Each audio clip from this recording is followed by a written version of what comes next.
puisque vous êtes debout, puisque vous étiez debout, on va prier ensemble. Seigneur notre Dieu, nous te remercions pour la puissance de ta parole qui nous a amenés ici les uns et les autres. Et nous comptons sur toi pour que non seulement elle nous garde ici, mais qu'elle remplisse ce lieu à déborder de tous ceux qui te cherchent d'un cœur sincère. Sois avec nous cet après-midi. Donne-nous ta paix, ta présence, nous te le demandons au nom de Jésus. Amen. Je sais que l'après-midi, c'est un petit peu plus difficile, surtout les repas d'adventistes.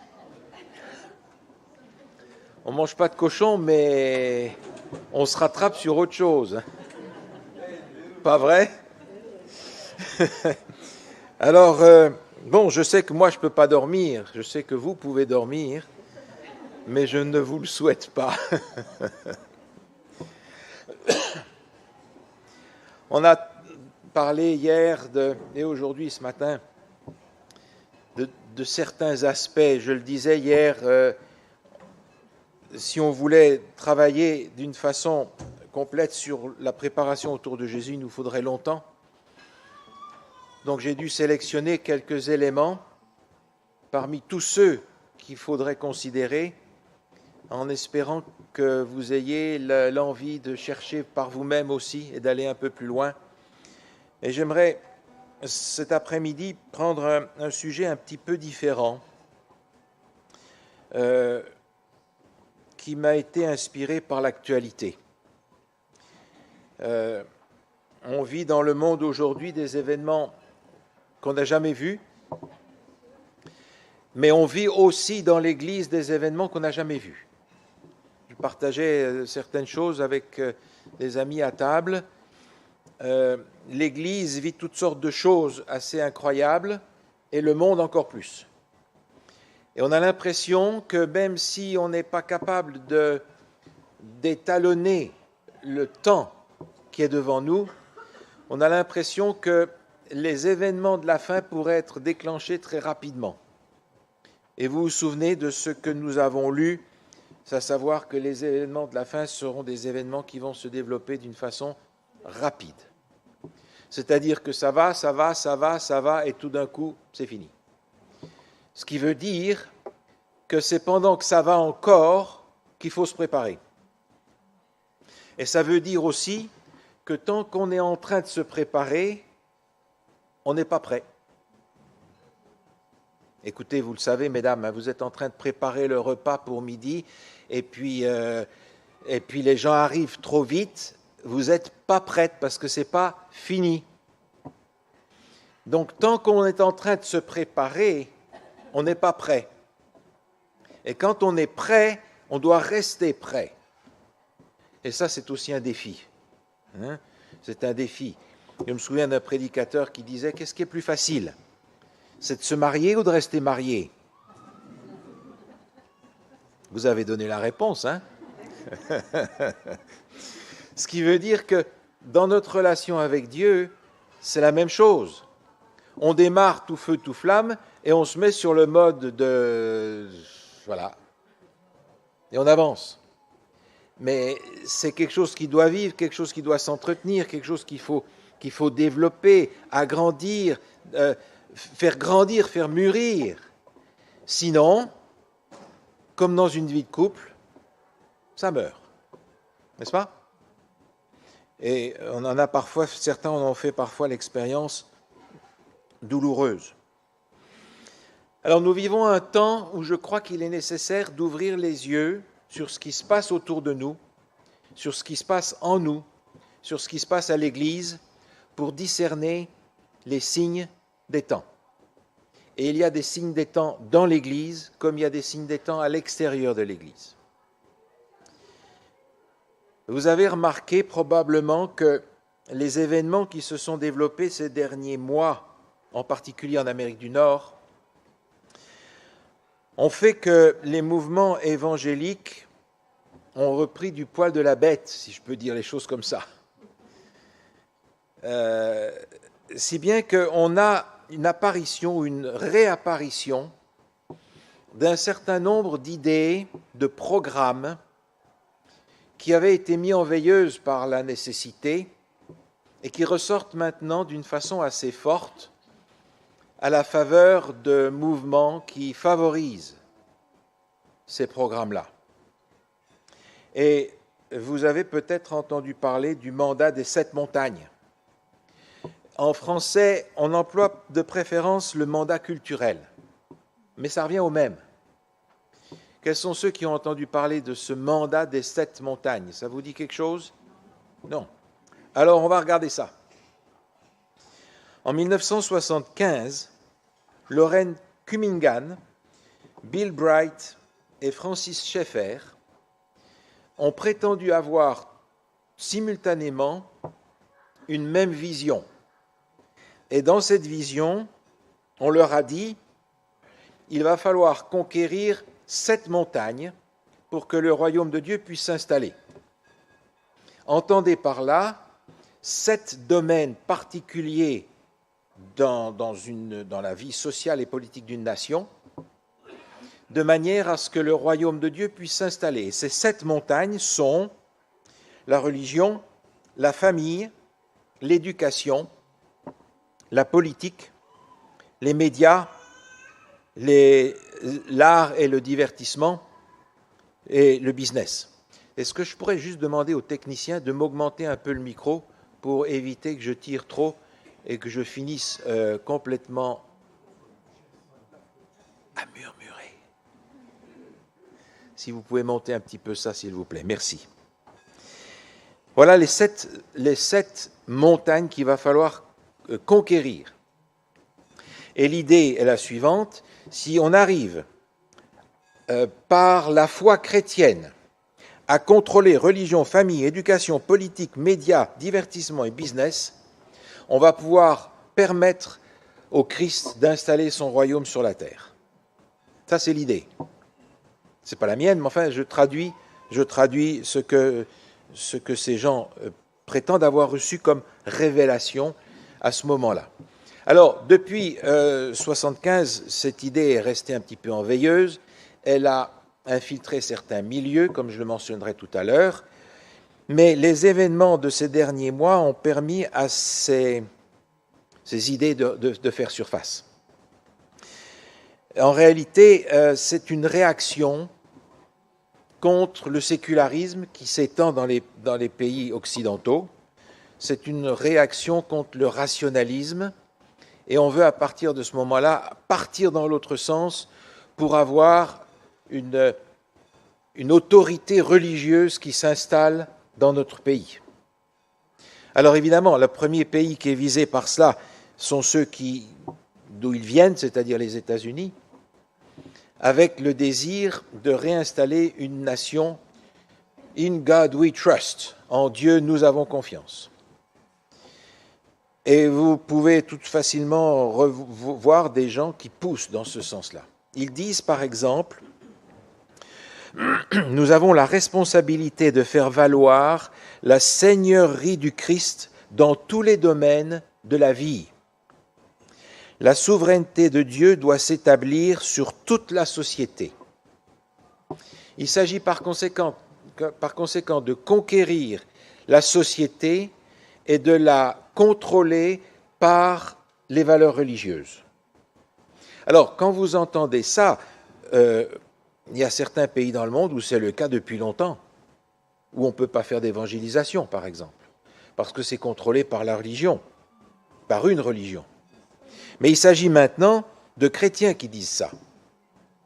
Il va falloir qu'on contrôle tous les domaines de la vie. Et il s'appuie sur un certain nombre de passages bibliques. Par exemple, Genèse chapitre 1, verset 28, « Soyez féconds, remplissez la terre et assujettissez-la ». Donc ils utilisent des textes des Écritures où on a l'impression qu'il va falloir que le croyant assujettisse le monde. Ou bien alors, Genèse 2,15, l'Esprit de l'Éternel Dieu prit l'homme et le plaça dans le jardin d'Éden pour le cultiver et le garder. Donc nous devons cultiver et garder le monde. C'est notre responsabilité. Et avec ça, ils vont donner une certaine légitimité biblique à leur philosophie politico-religieuse. Et on entend des phrases qui sont assez révélatrices. Par exemple, Philippe Gonzalez, il s'exprime en disant « Il ne s'agit plus de gagner le ciel, mais de conquérir la terre. » Vous voyez l'agenda ? Il va falloir refaire la nation où on est, une nation selon Dieu, refaire la grande Amérique avec le rêve américain, et une fois que c'est fait, il faut qu'on conquiert le monde avec la même méthode, c'est-à-dire de dominer sur les 7 montagnes, et qui courent, comme vous l'avez remarqué, tous les domaines de la vie d'une société. Alors il y a certains textes qui sont utilisés, Jérémie 29, « Recherchez le bien de la ville », vous savez, c'était le texte que Jérémie a envoyé aux déportés à Babylone, « Recherchez le bien de la ville, priez l'Éternel en sa faveur parce que votre bonheur dépend du sien. » Donc l'idée c'est de donner à une société une couleur religieuse très forte qui contrôle les différents aspects de la société. 1 Timothée 2, priez pour les rois. Dieu veut que tous les hommes soient sauvés et parviennent à la connaissance de la vérité. Comment est-ce qu'on va amener tous les hommes à être sauvés ? En faisant ce que, en tant que chrétien, il faut faire. Vous voyez déjà la manière dont ils s'y prennent. Hein ? On n'est pas en train de parler de conversion. On n'est pas en train de parler de la puissance de la parole de Dieu. On est en train de parler de notre puissance pour contrôler ces éléments-là. C'est autre chose. Et ça ne se passe pas simplement en Amérique du Nord, parce que Jean Calvin, le fameux réformateur de Genève, dans certains de ses écrits, avait ouvert la porte déjà à ce genre de choses. Il avait d'ailleurs fait de Genève une cité chrétienne où il avait absolument cadré les choses de sorte que le comportement était obligatoire dans les normes chrétiennes, jusqu'à ce que ça explose, évidemment. Je pense aussi à Abraham Kuyper, qui est décédé en 1920 et qui avait développé aussi la même idée. Il a été Premier ministre des Pays-Bas pendant 5 ans, avec cette philosophie-là, ce désir de reconstruire une nation sainte. Il y en a d'autres aussi qui préconisent carrément d'utiliser les cours martiales pour juger toute désobéissance dans tous les domaines de la vie qui s'opposent au christianisme tel qu'ils le comprennent. Utiliser la cour martiale pour punir tous les problèmes qui existent et qui ne s'alignent pas avec leur vision du christianisme. On a là une dimension assez inquiétante et particulière, et sans être nécessairement si radicale. Cette idée-là, qui s'appuie sur la non-séparation du religieux et du civil, fait son chemin dans les milieux évangéliques un peu partout dans le monde. C'est un des éléments, par exemple, de ce mouvement qu'on connaît bien, qui est Jeunesse en mission, dont on utilise le recueil de chants parfois sans même savoir les philosophies qu'il y a derrière. Le christianisme devient par conséquent une mobilisation pour la conquête du monde. Vous voyez ce que ça veut dire ? Préoccupant. Alors, évidemment, cette situation n'est pas biblique. Et j'aimerais simplement donner 4 points qui sont bibliques, par contre, et qui nous permettent de dire qu'on ne peut pas aller dans ce sens-là. Le premier point, c'est précisément ce rejet de la séparation entre l'Église et l'État, entre le civil et le religieux. Vous vous souvenez de ce que Jésus avait dit, « Rendez à César ce qui est à César et à Dieu ce qui est à Dieu ». Et vous savez que si d'un côté, il y a beaucoup de gens qui veulent forcer cette séparation, les lobbies en Amérique du Nord pour que ce mur soit détruit sont très forts. de façon à pouvoir, au nom de la foi chrétienne, imposer un certain nombre de normes morales. Et vous savez, ce sont des choses que l'on ne peut pas soutenir bibliquement parlant, mais il faut qu'on soit prudent. Il faut qu'on soit prudent parce que vous savez bien, comme moi, que lorsqu'on a un pouvoir, on est tenté de l'utiliser. Et on peut l'utiliser bien ou l'utiliser moins bien. Alors je vais vous donner un exemple.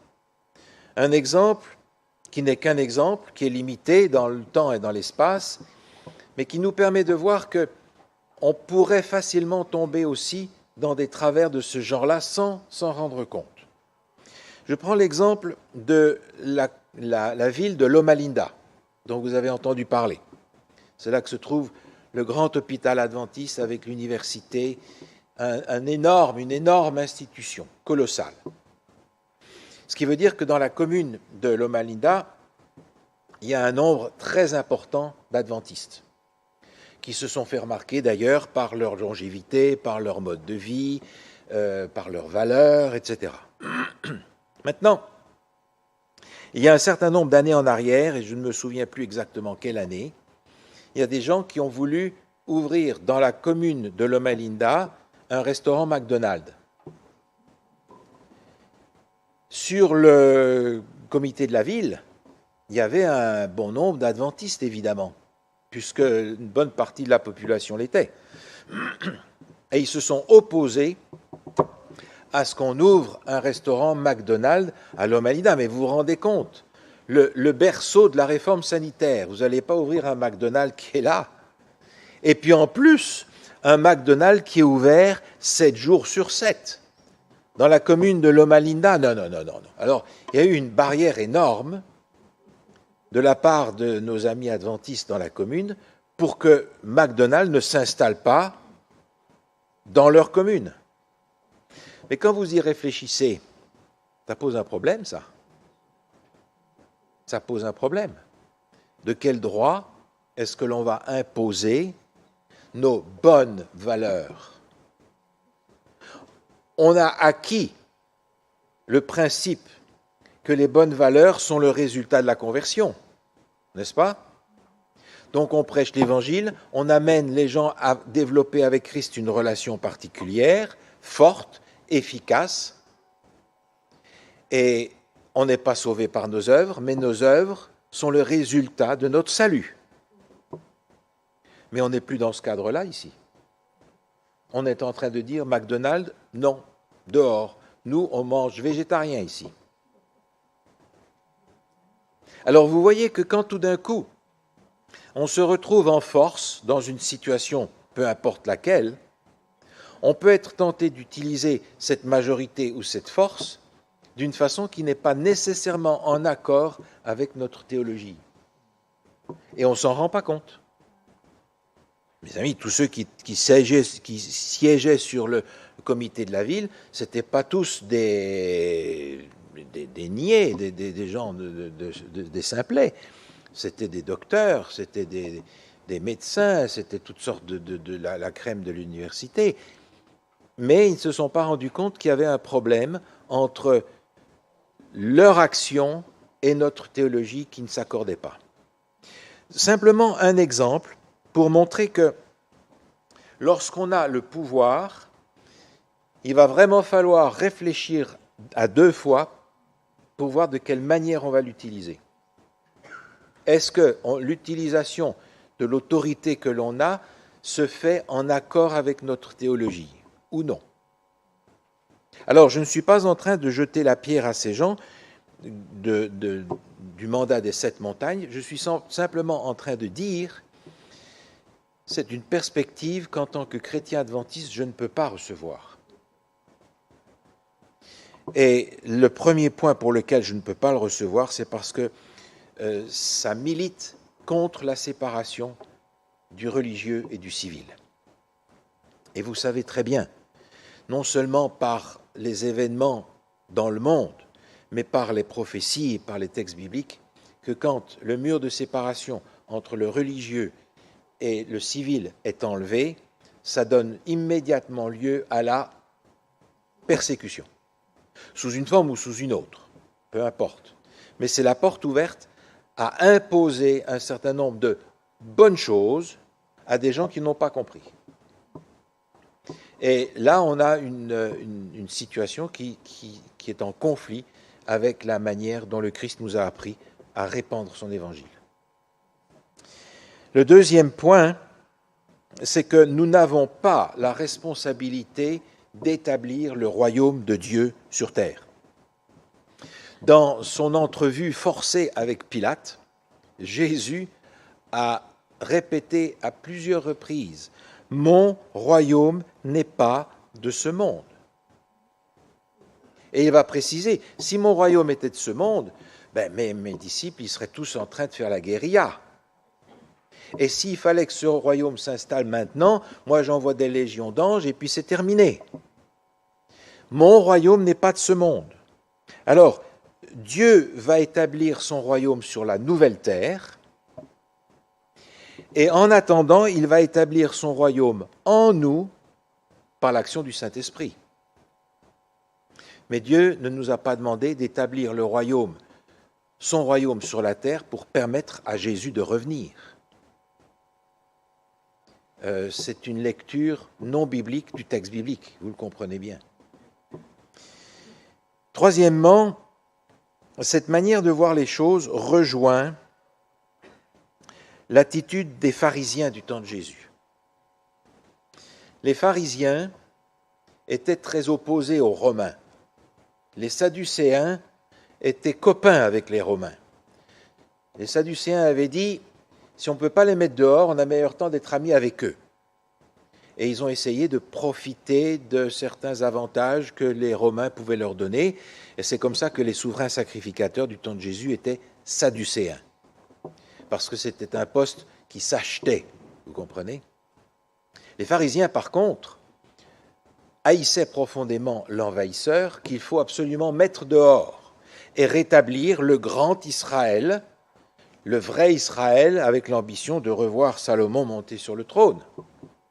Donc leur ambition était de chasser les Romains par la force, et les rébellions se sont multipliées les unes derrière les autres. Parce qu'il fallait reprendre le pouvoir politique chez nous. Maintenant, on a appris de la part de Jésus que si quelqu'un veut être grand parmi nous, il faut qu'il soit votre serviteur. Jésus ne nous a pas appris à mettre l'envahisseur à la porte, il ne nous a pas appris à établir son royaume de cette façon-là, à la manière des pharisiens, qui avaient une façade presque parfaite, mais derrière, Jésus dit, ce sont des tombeaux blanchis, c'est plein de corruption, c'est plein de ce que l'être humain peut être. Et on a dans les Écritures l'exemple de Simon le lépreux, qui était un pharisien très, très convaincu, très strict, et dont on connaît la vie par l'ensemble des Écritures, et on sait que derrière sa façade, il y avait beaucoup de choses qui ne correspondent pas à ce qu'il prétendait être. Jésus a essayé de le lui faire comprendre d'ailleurs. Quatrièmement, cette situation auquel je faisais référence, cette philosophie-là, reproduit en réalité la situation que l'on a dans l'Apocalypse avec Babylone. Dans Apocalypse au chapitre 17, on a une description qui nous est faite à partir du verset 6, où on a, 17, dès le début en réalité, verset 3, « Je vis une femme assise sur une bête écarlate, pleine de noms de blasphème. Cette femme était vêtue de pourpre et d'écarlate parée d'or, de pierres précieuses. » Un peu plus loin, verset 5, « Sur son front était inscrit un nom, un mystère, Babylone, la grande, la mère des prostituées et des abominations de la terre. Je vis cette femme ivre du sang des saints et du sang des témoins de Jésus. » Alors, on a ici une femme qui est présentée comme une femme infidèle. La femme dans la Bible, c'est le peuple de Dieu. Dans l'Ancien Testament, le peuple d'Israël, dans le Nouveau Testament, l'Église. Et il y a deux femmes, une fidèle et une qui ne l'est pas. Et celle qui ne l'est pas est présentée comme une prostituée parce que dans les Écritures, Dieu va utiliser la relation familiale, qui est une des plus fortes qui existent, pour montrer le lien qui doit exister entre Dieu et chacun d'entre nous. Et l'infidélité, que ce soit par une idole ou par autre chose, est exprimée par cette notion d'adultère, cette notion d'infidélité. Le livre d'Osée entier est basé sur cette idée-là. Ce qui veut dire que la femme adultère qui est ici, qui s'appelle Babylone, est décrite dans les versets qui suivent. Il nous est dit par exemple au verset 9, c'est ici l'intelligence qui a de la sagesse. Les 7 têtes sont 7 montagnes sur lesquelles la femme est assise. Ah. Lisez votre Bible, les amis. Il est question de 7 montagnes, mais pas celles que vous pensez. Parce que cette femme est assise sur 7 montagnes, mais 7 montagnes, c'est les montagnes de Babylone. Autrement dit, cette philosophie et cette recherche de conquête du monde répond à la description que l'on a dans Babylone, dans Apocalypse chapitre 17. Les fameuses 7 montagnes, vous les avez là. Elles sont bibliques, ces 7 montagnes. Et sur ces 7 montagnes, il y a justement la base de cette entreprise de reconquérir le monde par des valeurs religieuses. Alors évidemment, on ne peut pas se joindre et comprendre ce mouvement comme étant inspiré parce que la parole de Dieu nous parle d'une façon tout à fait totalement différente. Et sans aller dans les détails, j'aimerais simplement cet après-midi vous rappeler que nous avons aussi 7 montagnes. 7 montagnes bibliques. Et la différence, c'est que ces montagnes bibliques sont des montagnes qui doivent nous vaincre, nous. Elles doivent être vainqueurs sur nous. Ce n'est pas nous qui devons être vainqueurs sur elles. Ce n'est pas nous qui devons les dominer, c'est elles qui doivent nous dominer. Et c'est tout à fait une perspective à l'inverse de ce que le monde d'aujourd'hui propose.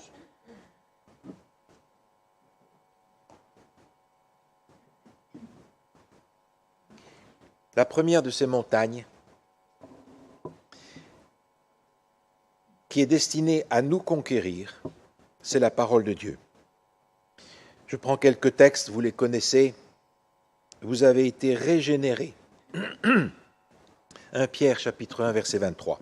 Vous avez été régénérés non par une semence corruptible, mais par une semence incorruptible, par la parole vivante et permanente de Dieu. Voilà cette montagne. Cette montagne qui doit nous vaincre et qui doit nous transformer, la parole vivante. Cette parole vivante et permanente de Dieu, alors elle se traduit non seulement en papier, carton et encre, mais elle est vivante dans la personne de Jésus, bien entendu, qui est vivant et qui est permanent. Et bien entendu, certains chrétiens aujourd'hui, parfois même dans des milieux où on ne les attendrait pas, vont remettre en cause cette permanence de la nature divine de Jésus. À partir du moment où on commence à toucher à Jésus, on commence à toucher à l'identité de Dieu, tout peut arriver. Et c'est le début du dérapage que certains ont malheureusement vécu et dans lequel ils entraînent parfois d'autres avec eux. Épître aux Romains, car je n'ai point honte de l'Évangile, c'est la puissance de Dieu pour le salut de quiconque croit. Ce n'est pas notre puissance à nous pour sauver les autres, c'est la puissance de Dieu pour me sauver. Sauver quiconque croit. Ça, c'est une montagne énorme dont on ne peut pas faire fi. Et vous le savez très bien parce que vous avez été conquis par cette parole-là. C'est cette parole-là qui vous a amené à Jésus. C'est cette parole-là auquel vous vous référez pour savoir ce qu'il faut penser, ce qu'il faut croire et ce qu'il faut faire. Elle est devenue vitale. Et cette parole-là est une de ces montagnes incontournables pour nous aujourd'hui. L'autre montagne, c'est l'Église. Et vous allez me dire, ah mais l'Église, il y a des plus et il y a des moins. C'est vrai. Mais Jésus avait dit, là où 2 ou 3 sont assemblés en mon nom, je suis au milieu d'eux. Nous avons cette grâce de savoir que le Seigneur veut être au milieu de son peuple. On a cette image dans l'Ancien Testament. Le sanctuaire avait été construit et Dieu avait dit, je vais habiter au milieu de mon peuple. Dans l'Apocalypse, vous avez cette même image, Jésus qui est au milieu des chandeliers. Jésus veut être au milieu de son peuple. Et mes amis, quand on réalise que le Seigneur veut être au milieu de l'église d'Aix-en-Provence, de vos églises, d'où que vous veniez, on est 2, on est 3, on est 15, certains partageaient tout à l'heure au repas qu'on est dans une petite église, on n'est pas nombreux. Le Seigneur a promis d'être au milieu de vous, de nous, jusqu'à la fin. Ça, c'est une montagne. Il y a déjà un certain temps en arrière, je parlais avec un homme qui avait été adventiste et qui avait quitté l'Église pendant plus de 20 ans. Je le connaissais, et quand je suis arrivé dans le secteur où il habitait, j'ai été le visiter. J'ai été parler avec lui, et dans la conversation, il parlait de différentes choses. Et il me dit, vous savez, chez nous, ça se fait comme ça, comme ça. Et j'ai relevé, je lui ai dit, chez qui? Et il a souri, parce qu'il a compris, il avait parlé de l'Église, qu'il n'avait plus fréquenté depuis 20 ans. Mais il disait, chez nous. Et je lui ai dit, tu te rends compte? C'est encore chez toi. L'Église, malgré toutes les difficultés qu'elle peut rencontrer, ne nous sort pas du cœur de cette manière-là. C'est une famille à laquelle on appartient, et s'en séparer, et malgré tout, qu'on le veuille ou non, un déchirement que le Seigneur ne veut pas. L'Église, c'est beaucoup de choses. L'Église, ce sont les baptêmes, ce sont les écoles du sabbat, ce sont les saintes scènes, c'est la chorale, c'est les fêtes de Noël, c'est les fêtes des enfants, c'est les explorateurs, c'est les repas en commun, ce sont les sorties d'église. Toute cette vie d'église qui fait que l'église est là et qu'elle vit, c'est chez nous, ça. C'est notre famille. C'est une montagne. On ne peut pas s'en séparer sans conséquences profondes. Ça reste notre famille. Et comme dans toutes les familles, il y a des affaires qui sont bonnes et puis d'autres qui le sont moins. Néanmoins, c'est notre famille. C'est la famille de Dieu. C'est une montagne colossale. C'est une grâce que le Seigneur nous a fait d'appartenir à cette famille-là. Et nous ne pouvons pas nous en écarter sans conséquence. Dans l'épître à Timothée, l'apôtre Paul parle de la maison de Dieu, qui est l'église du Dieu vivant, la colonne et l'appui de la vérité. Est-ce que mon église est la colonne et l'appui de la vérité?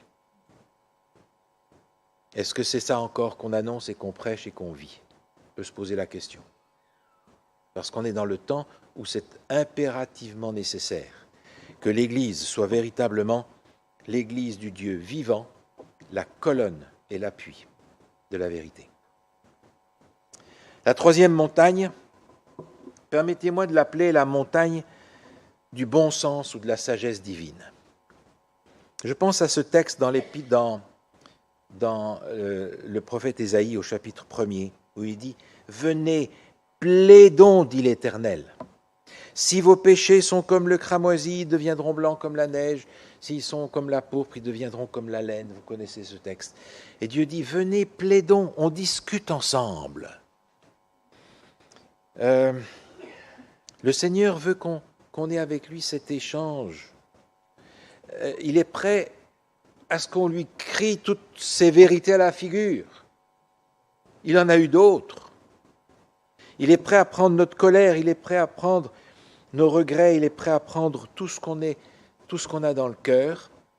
Mais il dit, mais venez, plaidons ensemble. Dans le livre des Proverbes, au chapitre 9, il est dit, le commencement de la sagesse, c'est la crainte de l'Éternel. Et il y a dans notre vie chrétienne un bon sens. Je dois admettre que parfois, on a l'impression que certains l'ont perdu. Parce que leur vie n'est plus une vie chrétienne équilibrée. Et leur témoignage est désastreux. Mais le bon sens, la sagesse chrétienne doit nous amener à avoir une vie chrétienne équilibrée. Parce que qu'on tombe dans un extrême ou dans un autre, le diable est content de toute façon, on a quitté la route. Que ce soit un excès à droite ou un excès à gauche, en trop ou en pas assez, le diable est content de toute façon. Parce qu'on est sorti du cadre d'une vie chrétienne équilibrée. Et vous savez aussi, parce que vous l'avez lu, que le meilleur témoignage, c'est le témoignage d'une vie chrétienne équilibrée et agréable. C'est le meilleur témoignage. Autrement dit, le témoignage d'un caractère qui est transformé par le Seigneur. Et puis, il y a une simple question de bon sens. Qu'est-ce que vous préférez ? Vivre avec Dieu dans un monde parfait qu'il aura recréé ? Ou bien vous préférez vous réincarner jusqu'à ce que vous deveniez un Dieu ? Ou est-ce que vous préférez envisager le paradis pour avoir 7 vierges à votre disposition ? Je donnais des exemples comme ça. À vous de choisir. Vous voyez, c'est une question de bon sens. C'est une question de simple bon sens que le Seigneur nous inspire et nous donne quand on étudie sa parole. La 4e montagne, c'est la prière. Colossale, énorme. Dans l'Épître aux Colossiens, l'apôtre Paul dit « Nous ne cessons de prier pour vous ».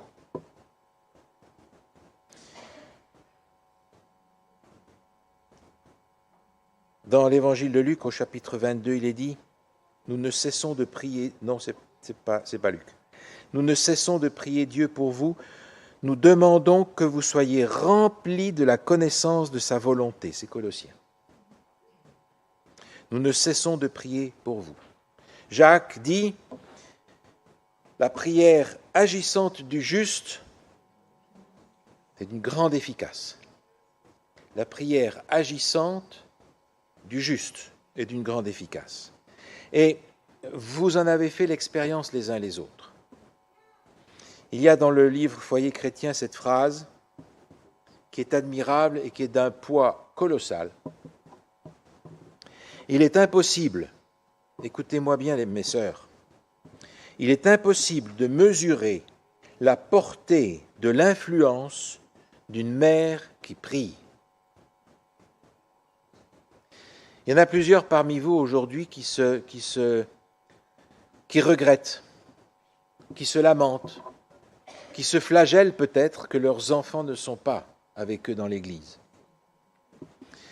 On a fait ce qu'on a pu, on reconnaît avec le temps qu'on n'a pas fait toujours ce qu'on aurait dû, on reconnaît avec le temps qu'on a fait des erreurs qu'on n'a pas vues.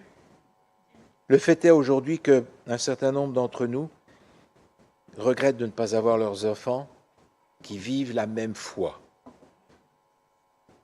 Rien qu'aujourd'hui, dans les discussions en aparté, c'est ressorti à plusieurs reprises en discutant avec vous les uns et les autres. Le Seigneur n'a pas fini son travail avec nos enfants. Parce qu'il est impossible de mesurer la portée de l'influence d'une mère qui prie. Je crois que les mères de famille ont une ligne directe chez Dieu.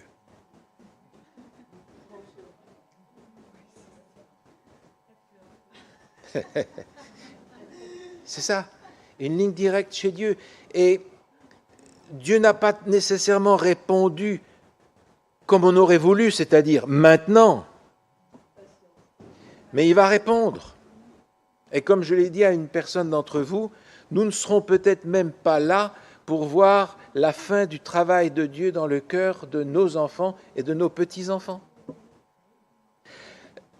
Pour une raison simple, c'est qu'ils ont reçu cette semence de la parole de Dieu, n'est-ce pas? Vous croyez qu'on s'en débarrasse comme ça? Vous pensez qu'on s'en débarrasse comme ça quand il y a quelqu'un qui a une ligne directe avec Dieu et qui prie pour que ça porte des fruits? Un jour, ça viendra. Et on va lui faire confiance qu'il va accomplir ses promesses et qu'il va accomplir ce qu'il nous a promis et qu'il a fait aussi avec nous. La prière d'intercession est d'une puissance colossale, elle est d'une grande efficacité. Alors je pose la question, regardez vos prières, je regarde les miennes. Elles ressemblent souvent à une liste de courses. Eh oui. Alors, je me récupère quand je prends conscience de ça, je me récupère en disant à Dieu, écoute Seigneur, je t'ai demandé plein de choses, mais excuse-moi, mais tu vois, c'est parce que je me rends compte de mes grands besoins, qui est une manière de me raccrocher aux branches.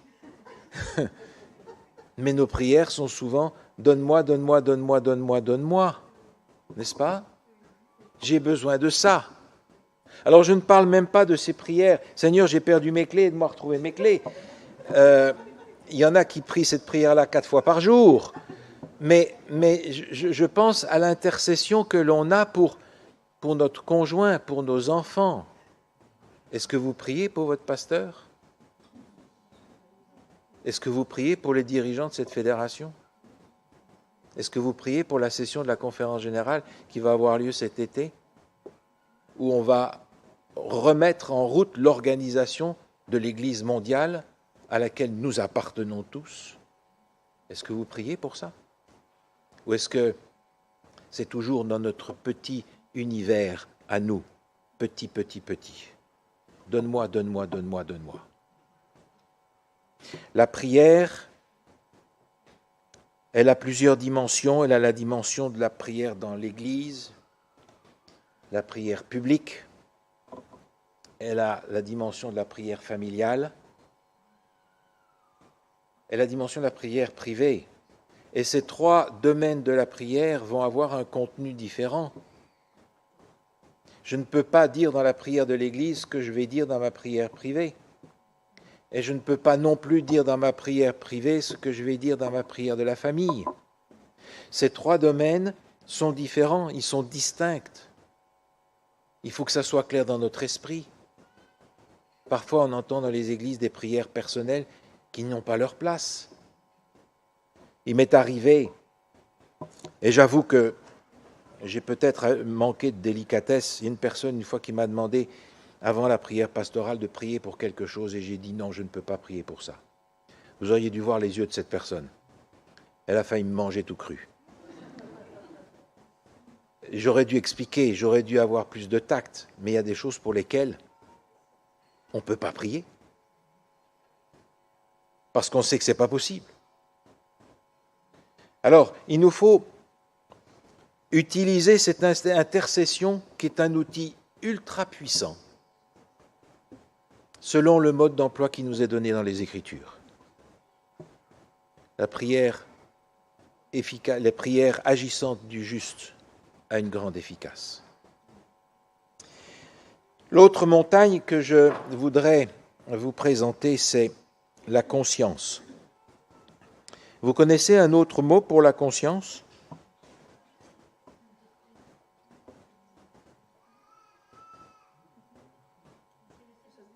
Mais oui, le Saint-Esprit. Alors, je fais référence à ce texte de Romains chapitre 2, où l'apôtre Paul répond en fait à des questions qui lui ont été posées. Ces gens qui se sont convertis disent, oui, mais nous, on a accepté l'Évangile, mais nos parents, qui n'ont rien entendu de ça, ils sont perdus. Que ce soit les Grecs, que ce soit les Romains, les autres, ils disaient, nous, nos parents, au moins, sont des fils d'Abraham.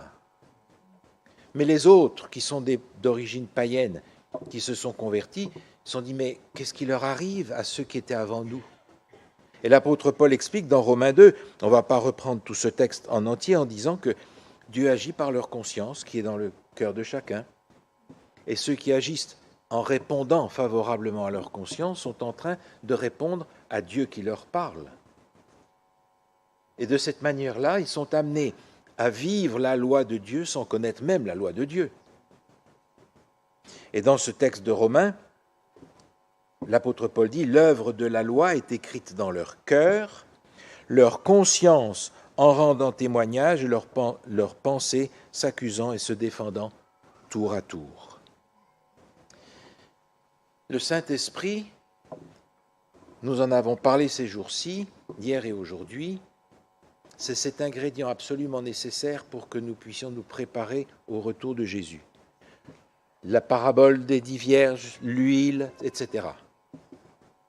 Mais le Saint-Esprit travaille avec une ardeur redoublée à l'extérieur, chez ceux qui ont un cœur ouvert. Et il ne va peut-être pas les amener à l'Église, parce que l'Église est un lieu dangereux parfois. Il va peut-être les garder au chaud jusqu'à ce que nous soyons prêts à les recevoir. Et c'est lui qui décidera de ce moment-là. Évangile selon Jean, chapitre 16, vous connaissez ce texte. Le Saint-Esprit convaincra le monde en ce qui concerne le péché, la justice et le jugement. C'est une montagne colossale. Parce que vous savez, on peut multiplier les montagnes. Parce que dans notre prière, qui est une montagne, on peut présenter la parole de Dieu et les promesses qui sont dans la parole de Dieu, qui est une autre montagne, et demander à Dieu d'envoyer son Saint-Esprit pour que ces promesses soient effectives. On a donc la possibilité de combiner les montagnes pour demander à Dieu d'accomplir son œuvre, là où elle n'a pas encore été accomplie. La 6e est une montagne que nous connaissons tous. Romains chapitre 8, verset 28. Nous savons du reste que toute chose concourt au bien de ceux qui aiment Dieu, ceux qui sont appelés selon son dessein. Qui nous séparera de l'amour du Christ? Sera-ce la tribulation, l'angoisse, la persécution, la mort? Vous connaissez le texte? Cette montagne colossale des difficultés et des épreuves qui se sont immanquablement présentées dans la vie des uns et des autres. Et si vous n'avez pas encore eu d'épreuves, attendez juste un peu. Ça va venir, ne vous inquiétez pas.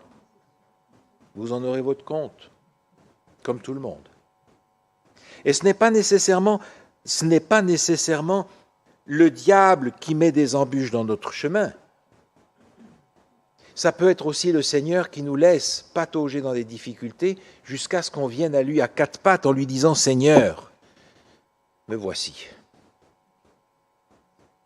Parce que vous savez très bien, quand il y a une difficulté, on fait comme avec un mal de tête. On va chercher une pilule pour que ça passe tout de suite. Moi, je fais ça. Après, je réfléchis. Mais dans les difficultés que l'on rencontre, c'est ce qu'on fait aussi.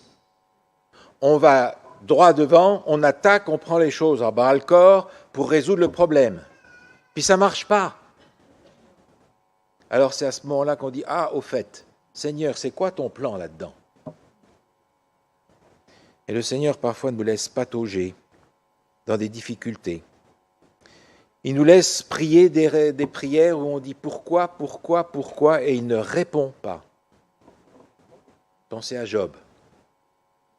Vous lisez le livre de Job, vous lisez 38 chapitres où Dieu ne dit rien, pas un mot, pas un mot.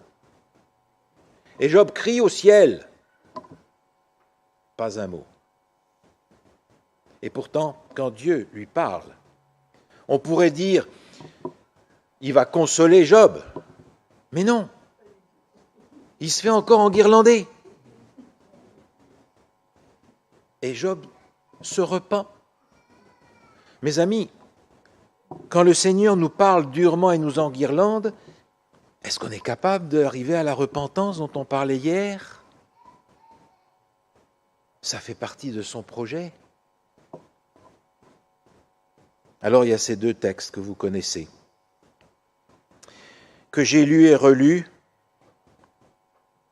Mes frères et mes sœurs, regardez comme un sujet de joie complète les diverses épreuves auxquelles vous pouvez être exposés, sachant que l'épreuve de votre foi produit la patience. Et il continue en disant que la patience, une fois qu'elle arrive à maturité, nous amène à la perfection chrétienne. Mais c'est la première partie sur laquelle j'ai trébuché, et je trébuche encore. Regardez comme un sujet de joie complète. Vous savez, quand les épreuves arrivent, petites ou grandes, je ne me réjouis jamais. Et l'apôtre Pierre dit la même chose, mes bien-aimés, ne trouvez pas étrange d'être dans la fournaise de l'épreuve comme si vous arrivait quelque chose d'extraordinaire. Réjouissez-vous au contraire de la part que vous avez aux souffrances de Christ. Réjouissez-vous. Alors il ne s'agit pas d'avoir ce rire béat, artificiel, de celui qui essaie de conjurer le sort, parce qu'on peut avoir la paix et la joie avec un visage plein de larmes aussi. Et ça, c'est une montagne énorme à traverser. Vous savez, je vous disais que mon père était pasteur ici il y a 50 ans, plus. Mon père avait des immenses mains. Et quand je prenais une fessée, ça me prenait depuis le bas du dos jusqu'à la nuque. Mais je dois admettre qu'un bon nombre de leçons dont je me souviens aujourd'hui sont celles qui étaient accompagnées d'une aide à la circulation sanguine.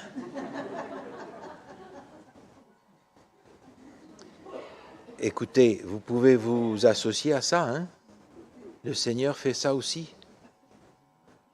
Le Seigneur fait ça aussi. Parce que quand tout va bien, eh bien, on devient laodicéen et on s'endort. On s'endort. Et John Wesley, le fameux réformateur, disait que le réveil a cette caractéristique de pouvoir s'auto-détruire. Dans le sens où quand une église se réveille, elle se met au travail. Quand elle se met au travail, il y a des fruits. Quand les fruits sont là, on se réjouit, on s'enrichit, et quand on s'enrichit et que tout va bien, ça retombe.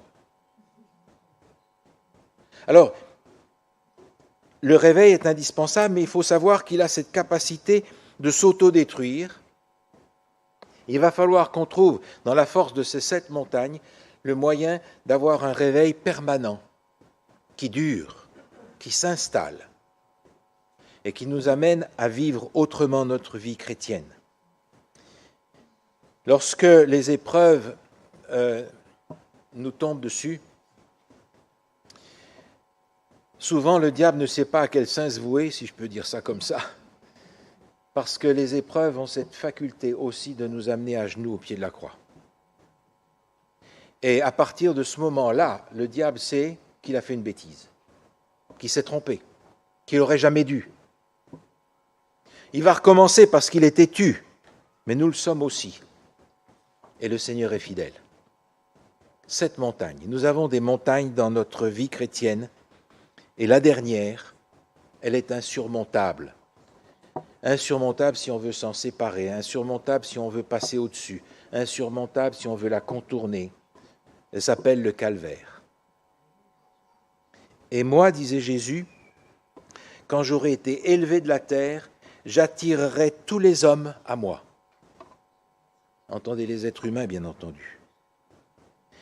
Ce que Jésus a fait sur la croix ne peut jamais passer inaperçu.